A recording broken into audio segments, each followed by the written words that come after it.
कितने पैसे दे के आई हैं?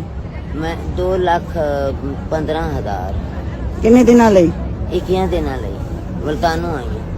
अच्छा पहली बार आई हैं? ਆ ਪਹਿਲੀ ਵਾਰ ਆਈ ਹਾਂ। ਸ਼ੁਕਰ ਕਰ ਅੱਲਾ ਨੇ ਮੈਨੂੰ ਸਾਧ ਲਿਆ। ਮੈਂ ਸਾਰੀ ਉਮਰਾਂ ਤੇਰੇ ਮੇਰੇ ਕੰਮ ਕੀਤੇ ਨੇ। सफाइयां करती रही? हाँ, झाड़ू पोछे कपड़े धोते ने। रुपया रखी रखा है आदि कमाई नाल आई है। अल्लाह सोने सद्या। तू अपनी कमाई मेहनत मजदूरी करके आई है। तेरा तू साढ़े तो बहुत अगे पहुंची है। अल्लाह ने तेरा कबूल किया। 2 साल हो गए फौत हो गया औलाद है नहीं।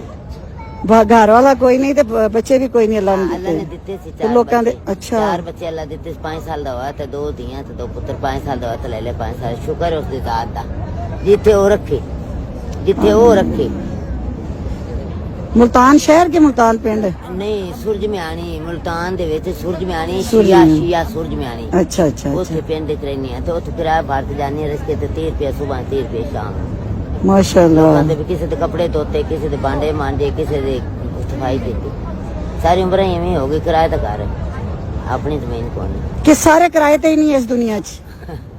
ਤੇ ਅੱਲਾਹ ਕੋਲ ਤਾਂ ਚੱਲਣਾ। सारे ने टुर जाना है अल्लाह को सारे ते ने जाना है। जन्नतां च मालक हो जाना है। ਸੁਭਾਨ ਅੱਲਾਹ। सुभान अल्लाह सुभान ਮੈਂ ਤਾਂ ਉੱਥੇ ਬੜੀ ਖੁਸ਼ ਹਾਂ।